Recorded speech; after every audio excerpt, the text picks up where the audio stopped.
Hello students, हमारे YouTube channel education and knowledge में आपका स्वागत है। और आज हम कास्टिव वर्ब पढ़ेंगे। इसके पहले पढ़ चुके हैं टेंस का भाग। प्रेजेंट टेंस का भाग में प्रेजेंट इंडेफिनिट टेंस पढ़े थे, उसके आगे नहीं पढ़े थे। तो आज हम पढ़ेंगे कास्टिव वर्ब्स। कास्टिव वर्ब्स या प्रेरणात्मक क्रियाएं किन्हें कहते हैं, आइए समझते हैं। परिभाषा देखिए, जब कर्ता स्वयं कार्य ना करे बल्कि किसी अन्य से उस कार्य को कराने की प्रेरणा देता हो। जब कर्ता स्वयं ना कार्य करे, स्वयं कार्य ना करे, सब्जेक्ट स्वयं ना कार्य करे, वो किसी और को कराने की प्रेरणा देता है। उस कार्य को किसी और को कराने की प्रेरणा देता हो तो उस क्रिया को प्रेरणात्मक क्रिया कहते हैं। उस क्रिया को प्रेरणात्मक क्रिया कहते हैं या कास्टिव वर्ब कहते हैं। तो इंग्लिश में देखिए परिभाषा क्या है। When a subject does not perform the action, when a subject does not perform the action but causes somebody to do that, action is called caustic verb। तो ये इंग्लिश में था। अब एग्जांपल देते हैं हम। एग्जांपल क्या है देखिए, पहला देखिए, अपने बाल कटवा लो। अपने बाल कटवा लो, तो मैं खुद कह रहा हूँ अपने बाल कटवा लो, तो उसको प्रेरणा दे रहा हूँ कटवाने के लिए कि कटवा लो अपना बाल। अब दूसरा देखते हैं, उसने मुझे रुलाया। उसने मुझे रुलाया, मैं खुद नहीं ना रोया हूँ, वो मुझे रुलाया है। उसने मुझे रुलाया, तो प्रेरणा दे रहा है, मुझे रोने की प्रेरणा दे रहा है। तो ये हो गया कास्टिव वर्ब का एग्जाम्पल। अब देखते हैं kinds of causative verb. Causative verb के प्रकार कितने होते हैं, काइंड्स ऑफ कास्टिव वर्ब। तो there are two kinds of causative verb. Causative verb के दो प्रकार होते हैं। प्रेरणात्मक क्रियाएं दो प्रकार के होते हैं। पहला देखते हैं, get have. Get and have non living, जो कि नॉन लिविंग के लिए, निर्जीव वस्तु के लिए गेट एंड हैव का प्रयोग करते हैं। गेट एंड हैव का प्रयोग करते हैं निर्जीव वस्तु के लिए। निर्जीव वस्तु के लिए गेट एंड हैव का प्रयोग करते हैं निर्जीव के लिए। मेक एंड कॉज का प्रयोग दूसरा है। मेक एंड कॉज दूसरा है, जो कि लिविंग के लिए प्रयोग करते हैं। जैसे सजीव वस्तु, जैसे मानव, पक्षी, पशु, इन सब के लिए सजीव वस्तु के लिए किया जाता है। मेक एंड कॉज का प्रयोग सजीव वस्तु के लिए प्रयोग किया जाता है। अब इसके बाद पढ़ेंगे गेट हैव का यूज कहाँ होता है, यूज कैसे करें इसका। गेट हैव का यूज ऑफ गेट हैव, इसका यूज कैसे करें। जब प्रेरणात्मक क्रिया का संबंध निर्जीव वस्तु से हो तो उसके लिए गेट हैव का प्रयोग करते हैं। जब प्रेरणात्मक क्रिया का संबंध निर्जीव वस्तु से हो तो उसके लिए गेट हैव का प्रयोग करते हैं। जब प्रेरणात्मक क्रिया का संबंध निर्जीव वस्तु से हो तो उसके लिए गेट हैव का प्रयोग करते हैं। तो जैसे निर्जीव वस्तु, जैसे कुर्सी, बाल, पंखा, ये सब निर्जीव वस्तु हैं। जितने भी निर्जीव वस्तु हैं उनके लिए गेट हैव का प्रयोग करते हैं। अब इंग्लिश में देख लीजिए, when the action is related to non living things there we use get have as causative verb. When the action is related to non living things then we use get have as caustic verb। ये English के लिए है परिभाषा। How to use, इसका use कैसे करें। How to use, इसका use कैसे होगा, तो आइए जानते हैं। यदि इस तरह का वाक्य आज्ञा सूचक वाक्य में हो तो, इंपरेटिव सेंटेंस में हो तो, यदि इस तरह का वाक्य इंपरेटिव सेंटेंस या आज्ञा सूचक वाक्य में हो तो सबसे पहले हम गेट हैव लिखते हैं। सबसे पहले हम गेट हैव लिख देंगे। यदि इस तरह का वाक्य कास्टिव वर्ब में यदि इंपरेटिव सेंटेंस में आ गया इस तरह का वाक्य, तो सबसे पहले हम गेट हैव का प्रयोग करेंगे, लिखेंगे सबसे पहले गेट हैव। उसके बाद कर्म लिखते हैं। उसके बाद कर्म लिखेंगे। गेट हैव के बाद कर्म, फिर तथा कर्म के बाद क्या लिखेंगे, क्रिया का तीसरा भाग लिखेंगे। क्रिया का तीसरा भाग लिख देंगे। सबसे पहले गेट हैव का प्रयोग करेंगे जब इंपरेटिव सेंटेंस में हो तो इस तरह का वाक्य गेट हैव प्रयोग पहले लिखेंगे। फिर उसके बाद ऑब्जेक्ट लिखेंगे। फिर उसके बाद ऑब्जेक्ट के बाद तीसरा भाग, वर्ब का थर्ड भाग, क्रिया का तीसरा भाग लिखेंगे।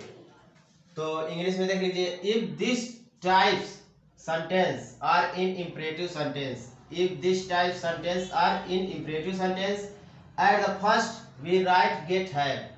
एट द फर्स्ट यानी पहले लिख देंगे हम गेट है, एंड देन और तब ऑब्जेक्ट लिखेंगे, एंड आफ्टर दैट और बाद में the third form of verb, third form of verb, verb का थर्ड फॉर्म लिखेंगे। तो ये हो गया यूज ऑफ गेट है। How to use, how to use कैसे करेंगे, अब इसके बाद पढ़ेंगे। इसके एग्जांपल देख लीजिए कैसे है, वर्ड सीक्वेंस क्या है। तो आइए वर्ड सीक्वेंस देखते हैं। वर्ड सीक्वेंस मतलब शब्द क्रम, शब्द क्रम इसका क्या है। तो पहले लिखेंगे गेट है, गेट है पहले लिखेंगे, फिर उसके बाद ऑब्जेक्ट लिखेंगे, ऑब्जेक्ट उसका क्या है, फिर उसके बाद वर्ब का थर्ड फॉर्म, फिर अदर वर्ड। पहले गेट है लिखेंगे, फिर उसके बाद ऑब्जेक्ट लिखेंगे, फिर उसके बाद वर्ब का थर्ड फॉर्म लिखेंगे, फिर उसके बाद अदर वर्ड लिखेंगे। अदर वर्ड जो अदर वर्ड बच जाए, अदर वर्ड जैसे दूसरा शब्द बच जाए बनाते वक्त, मतलब जैसे गेट है ऑब्जेक्ट वर्ब का थर्ड फॉर्म के अलावा कोई और दूसरा वर्ड दिया हो उसको लिख देंगे बाद में। तो पहला एग्जांपल देख लीजिए कैसे बनेगा, देख लीजिए, अपने बाल कटवा लो। ये एग्जांपल में हम दिए थे कास्टिव वर्ब में, एग्जांपल में वैसे ही वाक्य आएगा, अपने बाल कटवा लो, अपने बाल कटवा लो। तो पहले क्या लगेगा, गेट या है। गेट या है में से दोनों कोई भी लगा सकते हैं, चाहे गेट लगा सकते हैं चाहे है लगा सकते हैं। तो पहले क्या लगाएंगे, गेट या है, गेट लगा दीजिए या है लगा दीजिए, गेट। अब उसके बाद ऑब्जेक्ट, ऑब्जेक्ट क्या है इसमें, ऑब्जेक्ट क्या है, अपने बाल, अपने बाल यानी कि गेट योर, योर मतलब अपने, योर, योर हेयर मतलब हेयर, हेयर अपने बाल, गेट योर हेयर, वह ऑब्जेक्ट हो गया, ये गेट हो गया, ऑब्जेक्ट हो गया, अपने बाल कटवा लो, काटना की स्पेलिंग कट, फिर उसके बाद थर्ड फॉर्म लगेगा कट का, कट कट कट तीनों एक ही होता है, cut C U T cut. Get your hair cut, अपने बाल कटवा लो, गेट योर हेयर कट, अपने बाल कटवा लो। देखिए ये हो गया। अब दूसरा देखते हैं, यह जूता सिलवा लो, यह जूता सिलवा लो, ये निर्जीव वस्तु है, सिलवाना जूता निर्जीव वस्तु है, वो गेट हैव का प्रयोग होगा। तो गेट हैव, गेट हैव में से कोई भी लगा सकते हैं, चाहे हैव लगा दीजिए, हैव लगा दीजिए, हैव, गेट भी लगा सकते हैं, हैव भी लगा सकते हैं, हैव। अब इसमें ऑब्जेक्ट क्या है, यह जूता, यह जूता ऑब्जेक्ट है, यानी दिस, दिस शूज, दिस शू सिलवा दो, सिलना की स्पेलिंग सिव, सिव या स्टिच, स्टिच या सिव होता है। तो स्टिच लिख दीजिए या सिव लिख दीजिए, वर्ड वर्ब का थर्ड फॉर्म लिखेंगे स्टिच्ड।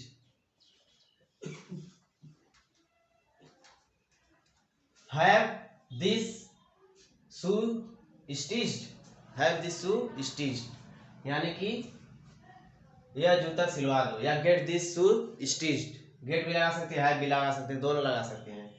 तीसरा देखिए, इन सड़ी हुई वस्तुओं को बाहर फेंकवा दो, इन सड़ी हुई वस्तुओं को बाहर फेंकवा दो। आप कह सकते किसी को इन सड़ी हुई वस्तुओं को बाहर फेंकवा दो, ये कास्टिव वर्ब है।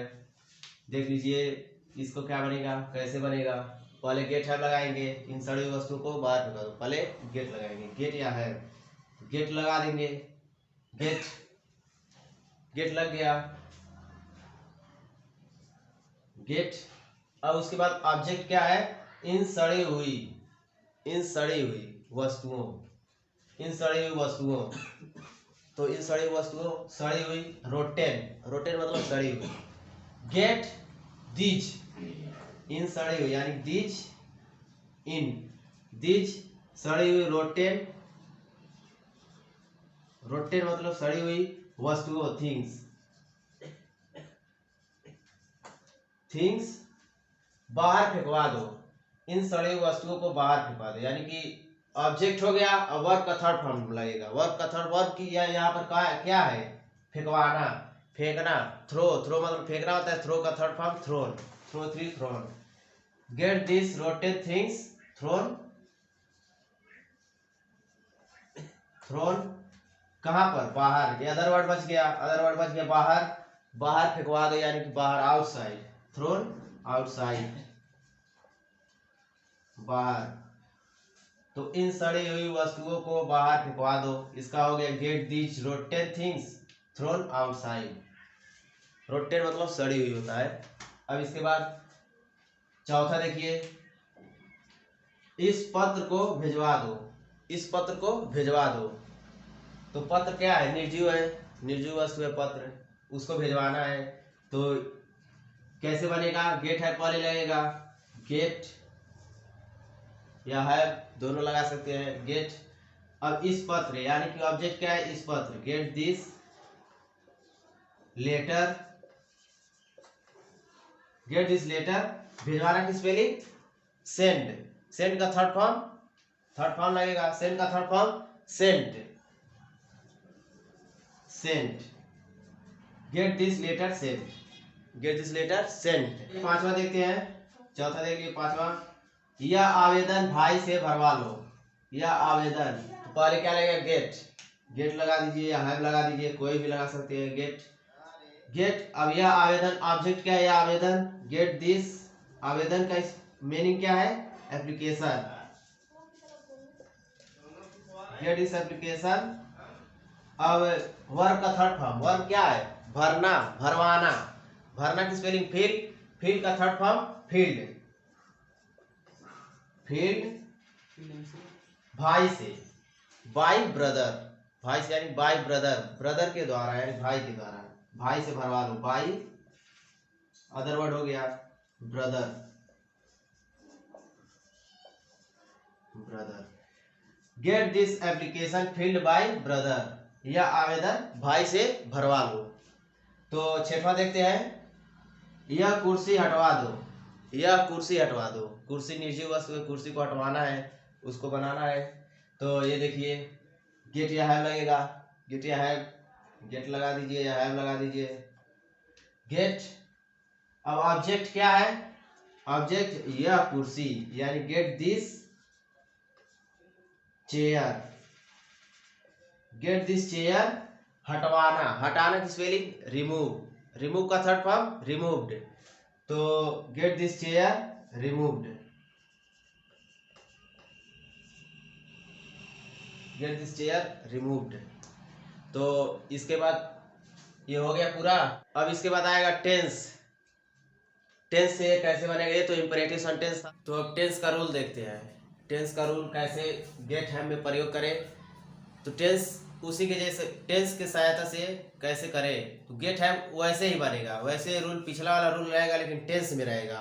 टेंस में कैसे रहेगा, देखिए, राम पत्र लिखवाता है, राम पत्र लिखवाता है, लिखवाता है यानी कि गेट हैव का प्रयोग होगा। तो राम पहले सब्जेक्ट रहता है टेंस में, राम, राम पत्र लिखवाता है। अब राम के बाद क्या आएगा, गेट, गेट आएगा, गेट, राम गेट, क्या ऑब्जेक्ट आएगा, उसके बाद गेट आता है, फिर उसके बाद ऑब्जेक्ट, गेट या हैव आता है, फिर उसके बाद ऑब्जेक्ट आता है, उसके बाद वर्ब का थर्ड फॉर्म। तो ऑब्जेक्ट क्या है, पत्र, गेट लेटर, लेटर, फिर उसके बाद वर्ब का थर्ड फॉर्म आता है लिखवाना, लिखना की स्पेलिंग राइट होता है, वर्ब का थर्ड फॉर्म रिटेन, यानी कि written, Ram get letter written. ये टेंस के ही है, टेंस का बहुत ही आसान है, ये भी सिर्फ यही लगेगा आगे। अब इसके बाद वह भिजवा सकता है, वह भिजवा सकता है, यानी कि ही भिजवा सकता है, यानी कि सकता है आ गया, ही कैन गेट, गेट लगेगा, कैन लग सकता है आ गया, तो गेट पहले, गेट के आगे कैन लग जाएगा, गेट के पहले। तो ही कैन गेट, गेट के बाद उसके बाद ऑब्जेक्ट आता था, ऑब्जेक्ट, ऑब्जेक्ट इसमें है, ऑब्जेक्ट नहीं है, वर्ब का थर्ड फॉर्म है, वर्ब का थर्ड फॉर्म भिजवा सकता है, यानी भिजवाना, यानी भिजवाना sent, sent, he can get sent, वह भिजवा सकता है। अब तीसरा देखते हैं, मैं बाल रंगवा रहा था। अब ये किस टेंस में है, ये प्रेजेंट इंडेफिनिट टेंस में था, ये past continuous, past continuous tense में आ गया है। तो कैसे बनेगा, जो पास्ट कंटिन्यूअस का कैसे बनता है, वाज लगता है वैसे ही बनेगा। तो मैं सब्जेक्ट आई के साथ क्या लगता है, वाज, आई वाज, फिर उसके बाद गेट लगेगा। गेट का कौन सा फॉर्म लगेगा, आईएनजी फॉर्म, यानी कि आईएनजी इसमें जुड़ जाएगा। रहा था आई was getting, I was getting. अब उसके बाद क्या लगेगा, ऑब्जेक्ट लगेगा। ऑब्जेक्ट क्या है, बाल यानी hair. I was getting hair, hair रंगवा रहा था यानी रंगवाना, रंगवाना। कलर या डाई दोनों लिख सकते हैं, लेकिन कलर्ड बढ़िया रहेगा, डाई भी अच्छा रहेगा। कलर्ड यानी कि थर्ड फॉर्म लगेगा हेयर कलर्ड, CO।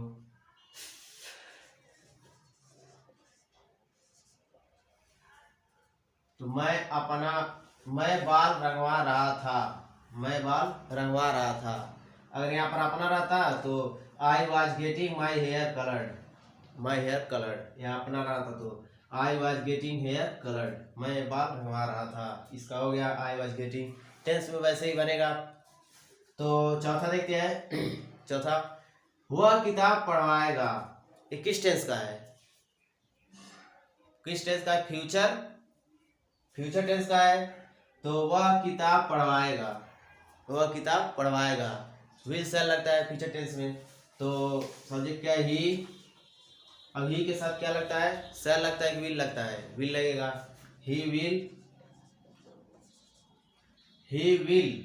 और उसके बाद क्या आएगा, गेट आएगा, ही विल गेट आएगा। गेट के बाद ऑब्जेक्ट आता है, ऑब्जेक्ट क्या है, किताब, ही विल गेट बुक। और उसके बाद वर्ब का थर्ड फॉर्म क्या है, लिखना नहीं, पढ़ना। रीड का थर्ड फॉर्म रीड ही है, रीड।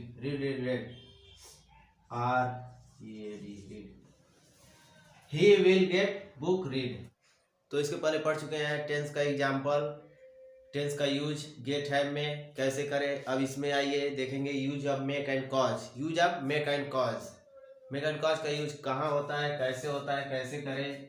तो देखते हैं, when the action is related to the living things. जब प्रेरणात्मक क्रिया का संबंध कोई निर्जीव सजीव वस्तु के लिए हो। निर्जीव वस्तु तो गेट हैव में होता था, अब सजीव वस्तु आ गया। जब प्रेरणात्मक क्रिया का संबंध सजीव वस्तु के लिए हो तो वी यूज, हम प्रयोग करते हैं मेक एंड कॉज।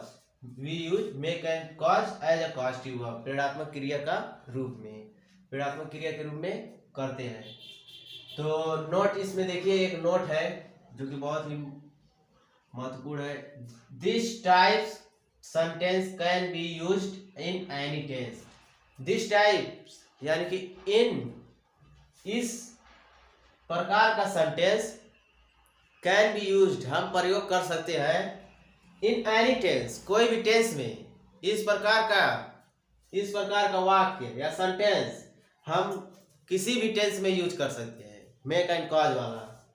तो इसमें देखिए हाउ टू यूज मेक का अलग ही रूल होगा यूज करने का, और कॉज का अलग रूल होगा। मेक का अलग और कॉज का अलग। How to use of make का यूज कैसे करें, तो देखते हैं। When we use make as a causative verb we will write first form of verb but make is change according to tense. जब हम मेक का प्रयोग प्रेरणात्मक क्रिया के रूप में करते हैं, जब हम मेक का प्रयोग प्रेरणात्मक क्रिया के रूप में करते हैं तो हम क्रिया का पहला भाग लिखेंगे। तो हम क्रिया का पहला भाग लिखेंगे क्रिया का। लेकिन मेक टेंस के अनुसार बदलता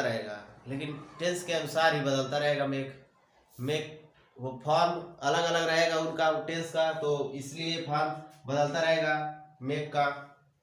तो when we use make as a causative verb we will write first form of verb but make is change according to tense make को चेंज करेंगे। तो ये एग्जाम्पल और वर्ड सीक्वेंस देखते हैं मेक का।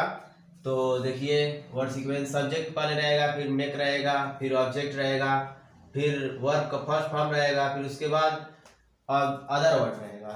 पहले सब्जेक्ट रहेगा, फिर उसके बाद मेक रहेगा, फिर उसके बाद ऑब्जेक्ट रहेगा, फिर उसके बाद वर्ब का फर्स्ट फॉर्म रहेगा, फिर उसके बाद अदर वर्ड रहेगा। तो उसमें होता था वर्ब का थर्ड फॉर्म, इसमें वर्ब का फर्स्ट फॉर्म रहेगा, लेकिन इसमें चेंज होगा, टेंस के अनुसार चेंज होगा। मेक टेंस के अनुसार चेंज होगा उसका वर्ब फॉर्म। तो एग्जांपल देखते हैं, मैंने उसे रुलाया, या रुलाया किस टेंस में है? पास्ट इंडेफिनिट टेंस में। पास्ट इंडेफिनिट टेंस में वर्ब का कौन सा फॉर्म लगता है? वर्ब का कौन सा फॉर्म लगता है? सेकेंड फॉर्म लगता है। तो पहले सब्जेक्ट रहेगा आई, मेक का कौन सा फॉर्म लगेगा? Second form. मेक का second form made, I made. Object क्या है? हिम, उसे, हिम, आई मेड हिम रुलाया, यानी कि वर्ब का फर्स्ट फॉर्म क्या है? रुलाना। रुलाना की स्पेलिंग विप, यानी कि वीप हो गया ये। आई मेड हिम वीप, मैंने उसे रुलाया। ये है मेक, या सजीव, सजीव को रुलाया, निर्जीव को नहीं ना रुलाया है, तो ये मेक है। मेक एंड कॉज का यूज होगा। तो दूसरा देखिए, उसने मुझे दौड़ाया। उसने मुझे दौड़ाया, मुझे दौड़ाया ना, निर्जीव वस्तु को नहीं दौड़ाया, सजीव वस्तु को दौड़ाया। तो उसने मुझे दौड़ाया, तो पहले सब्जेक्ट क्या है? उसने, यानी कि ही मतलब वह या उसने मुझे, तो मुझे दौड़ाया। मेक यानी कि या कौन सा है? दौड़ाया, पास्ट इंडेफिनिट ये भी है, तो दौड़ाया सेकेंड फॉर्म लगेगा। आई ही मेड अब किसे? मुझे, यानी कि ऑब्जेक्ट क्या है? मुझे, तो मी, ही मेड मी, दौड़ाने की spelling he made me run, he made me run. ये हो गया एग्जाम्पल और वर्ड सीक्वेंस मेक का। अब कॉज का देखेंगे। Cause, use of cause, use of cause, cause का यूज कैसे करें? तो when we use cause as a causative verb, we write preposition to before verb. Verb के पहले प्रीपोजिशन टू का प्रयोग करेंगे, और वैसे ही रहेगा नियम। तो जब हम कॉज का प्रयोग प्रेरणात्मक क्रिया के रूप में करते हैं, जब हम कॉज का प्रयोग प्रेरणात्मक क्रिया के रूप में करते हैं, तो हम क्रिया के पहले प्रीपोजिशन टू का प्रयोग करते हैं। प्रीपोजिशन टू का प्रयोग लिखते हैं। जब हम कॉज का प्रयोग प्रेरणात्मक क्रिया के रूप में करते हैं, क्रिया के पहले प्रीपोजिशन टू लिखते हैं, क्रिया के पहले प्रीपोजिशन टू लगा देते हैं। तो आइए कॉज का एग्जाम्पल और वर्ड सीक्वेंस देखते हैं। देखिए वर्ड सीक्वेंस क्या है, इसका शब्द क्रम क्या है, बनाने का क्रम। Subject cause plus object plus to plus verb का first form plus other word. पहले सब्जेक्ट रहेगा, फिर कॉज रहेगा, फिर ऑब्जेक्ट रहेगा, फिर प्रीपोजिशन टू लगेगा, फिर वर्ब का फर्स्ट फॉर्म लगेगा, फिर अदर वर्ड लगेगा। तो एग्जांपल देखते हैं। उसने मुझे जमीन पर सुलाया। उसने मुझे जमीन पर सुलाया, किस टेंस का है?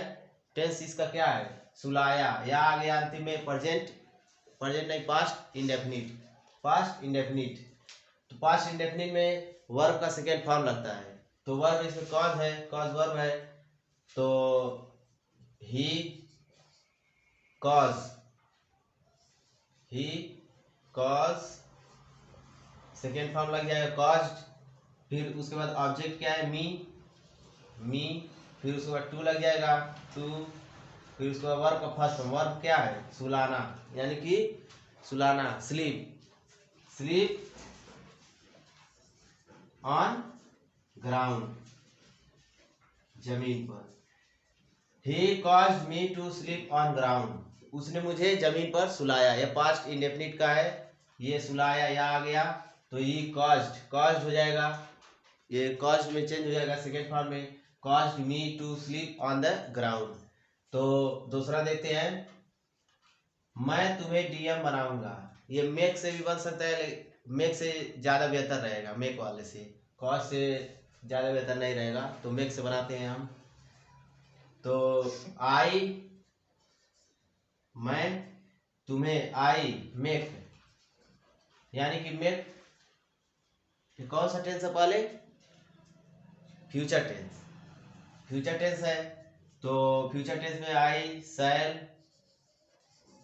शैल गा गी गया है, विल शैल लगेगा, आई शैल मेक, ऑब्जेक्ट क्या है? तुम्हें, यानी कि you, I shall make you. अब इसके बाद क्या लगेगा, ऑब्जेक्ट के बाद वर्ब, वर्ब का फर्स्ट फॉर्म नहीं है, बनाऊंगा, I shall make you DM, DM, I shall make you DM.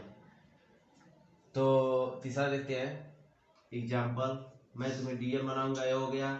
मैं तुमसे भीख मंगवाऊंगा, मैं तुमसे भीख मंगवाऊंगा, मैं तुमसे भीख मंगवाऊंगा। तो ये मैं तुमसे भीख मंगवाऊंगा, तो सब्जेक्ट पहले रहेगा आई, फिर उसके बाद कॉज, कॉज, कॉज से बनाएंगे तो बेहतर नहीं रहेगा, मेक से बनाएंगे तो बेहतर रहेगा, तो मेक से ज़्यादा बेहतर रहेगा, तो मेक से बनाइए। आई बनाऊं मंगवाऊंगा, यानी कि विल सेल आ गया, फ्यूचर टेंस में है, तो I shall, I shall make, I shall make. अब ऑब्जेक्ट क्या है, तुमसे, यानी कि you, I shall make you भीख मंगवाऊंगा, यानी beg, I shall make you beg. और कॉज वाला भी देख लीजिए एक बार, आई सेल